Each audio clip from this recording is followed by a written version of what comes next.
return to open session. Make the motion. Bob makes the first, second. Second. Mike Lee, second. All in favor? Aye. Aye. All opposed? Abstain? Motion carries. Please stand for the pledge of allegiance. I pledge allegiance to the flag of the United States of America and to the republic for which it stands, one nation, under God, indivisible, with liberty and justice for all.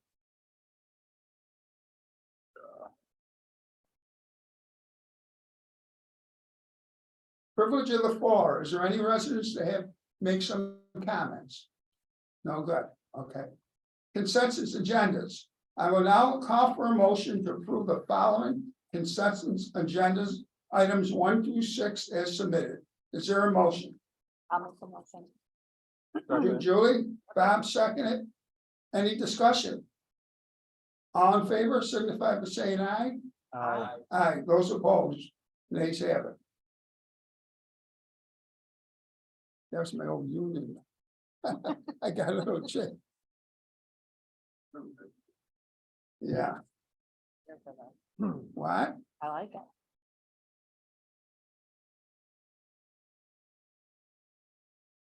Personal items. I will now call for a motion to approve the personal report items 1 through 11. I'll make a motion. Does anyone want to separate anything? No. Okay, I make a motion. Is there a motion? Yes. Bob, is there a second? Mike Lee, any item to be separated?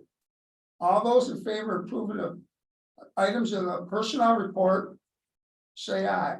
Aye. Aye. Opposed? Abstaining, motion carries. Instructional amendment appointment. It is recommended that the Board of Education approve the amended appointment of John Cordaro from a certified per diem sub teacher. Oh, you're all set. Yeah, I'm all set. No, it's okay. Yep. you're Sorry good. about No, that. you're good. Down to, I'll- I was reading the actually. Oh, that's okay. Mhm. Standing committees. Policy committee, first reading of policies. You want to just read these for me? Okay, I'll do that. Policy committee, first reading of policies. Policy 6130, evaluation of personnel. Policy 6550, leave of absence. Policy 7512, student physicals. Policy 7670, due process complaints, selection and board appointment of impartial hearing officers.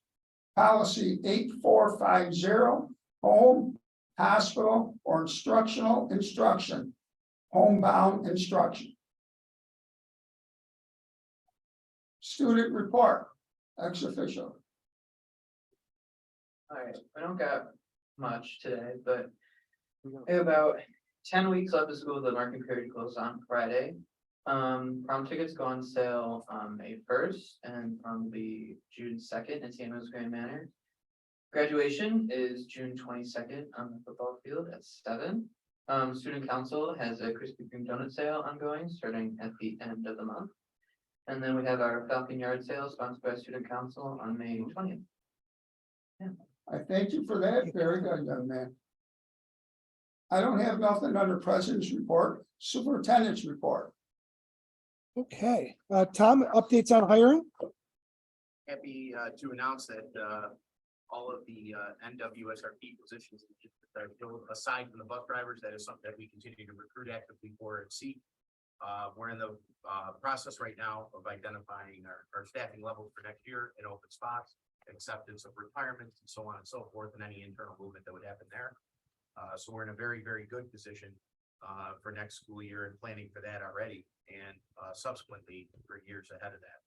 At this point in time, there's nothing further. Thank you. Thank you, Tom. Okay, few things. One, there was a question at the last meeting just about one of the field trips. I just wanted to make sure that I followed up saying, letting everybody know that all the students who participated in that particular field trip did have permission slips. That was one of the questions I was asked. And they did.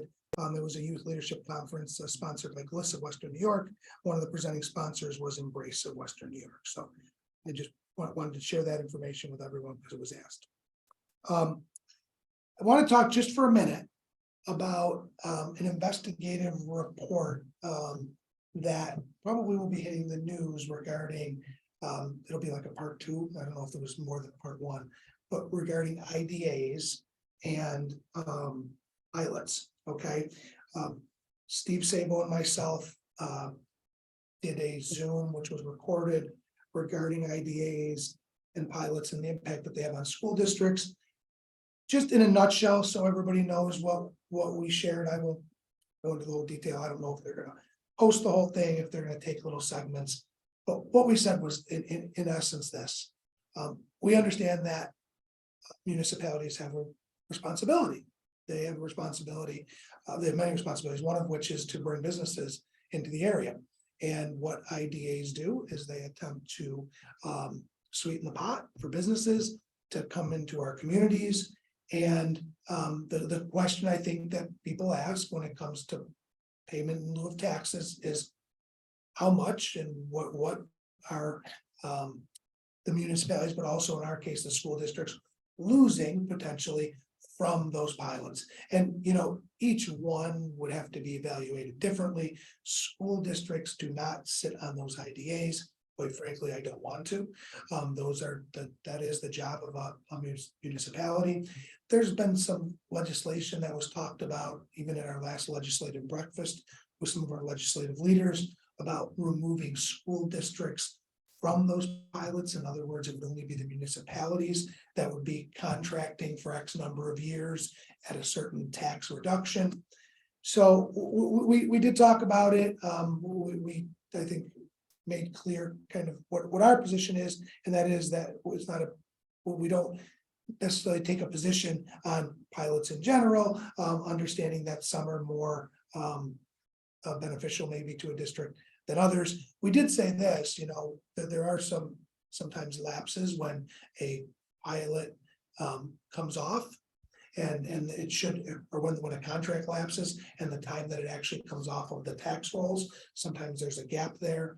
So that certainly happens, but you know, there were the story that aired on the news talked about actually mentioned our district and the amount of money that our schools were losing that from the data that person was sharing because of pilots. So I just want everybody to know that if you hear anything or if it makes the news, that's kind of what it was about. And I thought it was a good question to answer, but you know, sometimes, you know, you get just a portion of that. So in general, kind of that's what we talked about. Okay.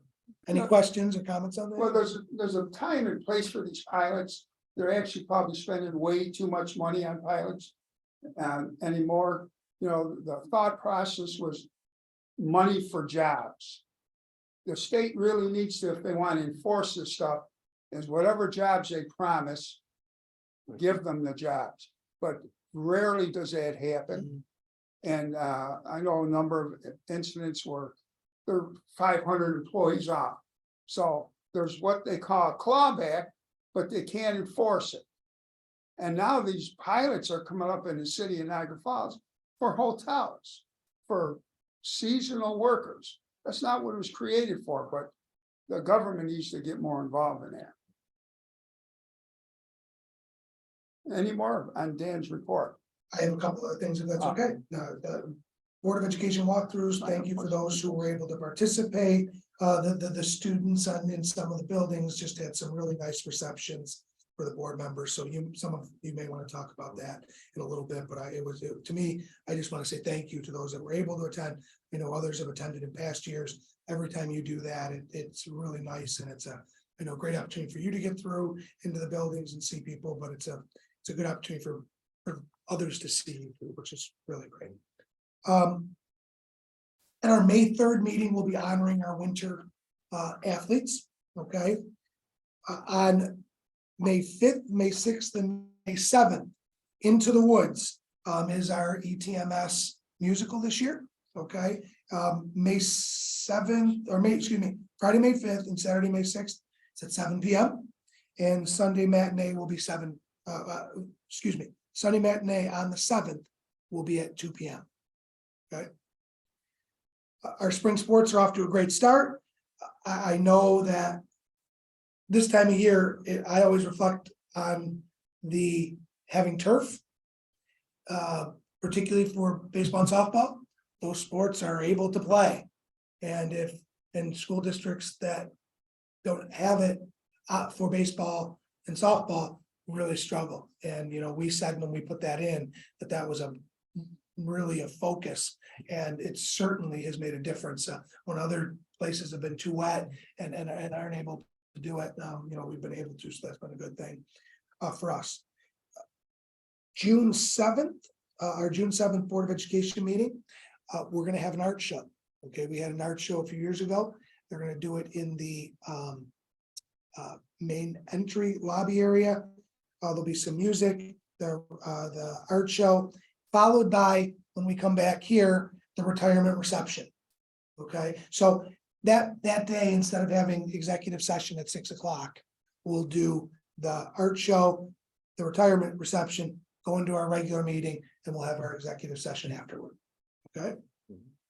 And then the last thing, because we're getting pretty close, May 16th, 8 a.m. to 9 p.m. is the budget vote and board elections. I'm hoping all of this runs on time. I'm hoping it runs that day. Remember, the New York State budget isn't in place yet. And so on one other occasion, and maybe it's more, one other occasion I know of, I remember in my time in education, it was 2003. They didn't have a budget yet, and it pushed back all these votes. Now, there's no talk right now about any changes to what the governor and the legislature, because they've agreed on the education budget. So there isn't necessarily that worry like there was in the situation that were happening in 2003. So I don't expect them to move it. Just know that we're probably going to wait a little closer to the last minute to start sending things out, because the last thing we want is to send something out about a budget day vote and then have to send something else out about a budget day vote and people going, which way do I go? Right? We don't want to do that. So, but May 16th, 8 a.m. to 9 p.m. right here in the high school ILC will be the budget vote and board election. That's all I have. Thank you, Dan. Reports to the board, finance, anything, Dan? With Allison? No, nothing. The next board meeting, we will have that's our official budget presentation and budget hearing. Okay. Any items for board discussion? Any old business? New business? I have one item under new business. Earlier this evening, we had an appeal of the superintendent's decision. The board decided, resolved that the Board of Education, having considered the April 13th, 2023 appeal of the April 6th, 2023 written decision of the superintendent of schools, hereby sustains that decision and denies the appeal. I don't need a motion on that, right?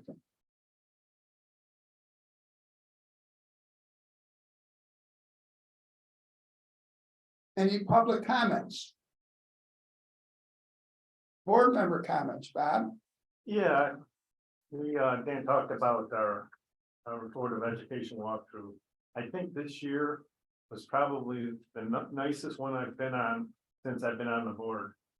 We had a lot of interaction with the students. It was a nice day besides, but beside the point, but we had a lot of interactions. The students really explained a lot of things about the school, and you could definitely see that not only the principal but the students were totally involved in that day, and we really appreciated it. It was really nice to see. Thank you. Julie, anything? Michael? I just concur with Bob. It was really great interacting with the kids and actually having them participate a lot more than they did in the previous year. That was great. I'd like to see more of it. Good, thank you. Call for a motion to adjourn the meeting. I'll make a motion. Bob? I'll second.